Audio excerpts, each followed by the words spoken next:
Hello students, आज हम concept of acid and bases को जान रहे होंगे। तो अरहेनियस कॉन्सेप्ट को हम इस तरह से समझ सकते हैं।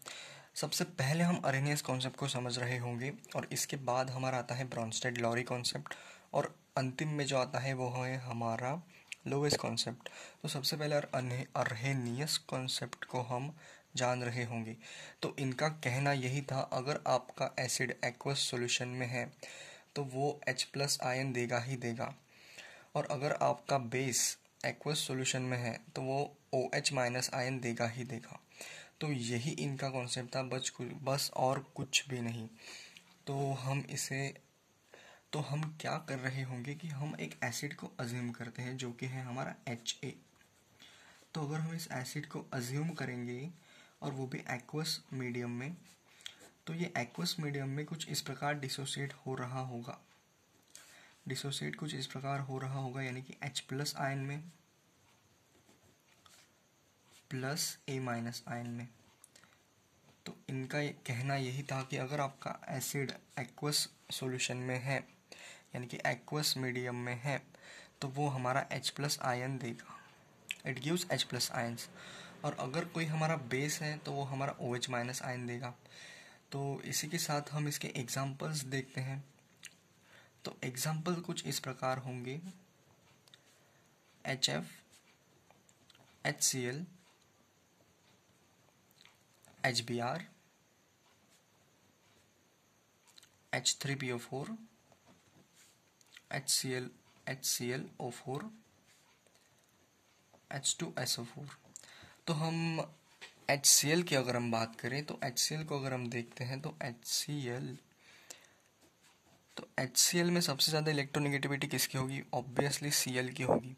तो Cl अपनी तरफ ये हाइड्रोजन के इलेक्ट्रॉन्स खींच लेगा इलेक्ट्रोनेगेटिविटी की वजह से। तो पोलैरिटी कुछ इस प्रकार डेवलप हो रही होगी, यहाँ पर Δ- और यहाँ पर प्लस। तो क्या हम बोल सकते हैं कि तो सॉल्यूशन के अंदर जब इनके बॉन्ड्स ब्रेक होते हैं तो ऑब्वियसली हमारा H+ जो है वो रिमूव हो जाएगा। तो क्या मैं बोल सकता हूँ कि जो हमारा HF है, HCl है, HBr है, H3PO4, H2SO4, HClO4, इन सब में जो है ये सब हमारे हाइड्रोजन डोनेट कर सकते हैं इन एन एक्वस सॉल्यूशन की अगर हम बात करें तो ये हमारे H+ डोनेट कर देंगे। तो अरहेनियस कॉन्सेप्ट यहाँ पर ट्रू होता है, लेकिन किस कंडीशन पर? कंडीशन यही है कि हमारा एक्वस मीडियम होना चाहिए। एक्वस, AQUEOUS, एक्वस मीडियम अगर हो तभी ये एप्लीकेबल है, वरना ये एप्लीकेबल नहीं है। H+ आयन ये तब देता है जब ये एक्वस मीडियम में होता है, यही हमारी कंडीशन है। और जब हम बेस की बात करें, मान लेते हैं ये हमारा एसिड था, अज्यूम कर लिया था हमने, और जब हम बेस की बात करेंगे तो बेस के लिए हम कुछ इस प्रकार इसको देख रहे होंगे। बेस की बात करते हैं तो मान लेते हम कि MOH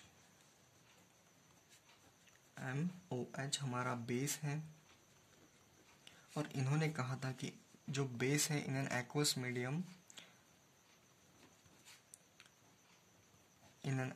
मीडियम वो OH- आयन देता है इन एन एक्वस मीडियम। तो OH- यानी कि हमारा हाइड्रोक्सिल ग्रुप है। और इसी प्रकार अगर कोई भी कंपाउंड एक्वस सॉल्यूशन में आपका OH- आयन देता है तो हम उसे बेस कहते हैं। ये हमारा अरहेनियस कॉन्सेप्ट था। और कोई भी अगर एसिड, मतलब कोई भी अगर कंपाउंड H+ आयन अगर दे रहा है कि एक्वस सॉल्यूशन में, तो वो हमारा एसिड हो जाएगा। तो इसी प्रकार अगर हम बेस की बात कर ले तो बेस में हम एग्जांपल देखते हैं कि हमारे बेस एग्जांपल देख सकते हैं हम। एग्जांपल NaOH, ये हमारा बेस है। एग्जांपल KOH हम ले सकते हैं। कैल्शियम ले सकते हैं हम, कैल्शियम हाइड्रोक्साइड, और भी ले सकते हैं, लेकिन जाने दीजिए, और भी ले सकते हैं हम। तो NaOH हमारा बेस है, KOH हमारा बेस है, CaOH/2 ये भी हमारा बेस है। तो हमें ये जानना है कि अरहेनियस कॉन्सेप्ट हमारा एप्लीकेबल कब है, यानी कि हम इसे कब लगा सकते हैं। ये किसी भी एसिड बेस पर हम नहीं लगा सकते, क्योंकि ज़रूरी नहीं है कोई भी एसिड जो है हमारा वो H+ आयन देगा एक्वस सॉल्यूशन में। वो H+ आयन नहीं भी दे सकता। हम एसिड और बेस, हम अरहेनियस कॉन्सेप्ट की हम बात कर रहे हैं कि अरहेनियस ने कहा था कि अगर आपका कंपाउंड एक्वस सॉल्यूशन में H+ आयन देता है तो वो एसिड है, और अगर OH- आयन देता है तो वो हमारा बेस है। तो ये सब एप्लीकेबल है। अरहेनियस कॉन्सेप्ट कहता है कि ये सब एप्लीकेबल है only in aqueous medium, only in aqueous medium. तो इसी के साथ साथ हम समाप्त करते हैं इस वीडियो को। अरहेनियस कॉन्सेप्ट बस इतना ही था। इसके बाद आता है हमारा ब्रोंस्टेड-लॉरी कॉन्सेप्ट, इसको हम आगे कवर करेंगे। तो इसी के साथ साथ ख़त्म करते हैं हम इस वीडियो को और आगे बढ़ते रहिए।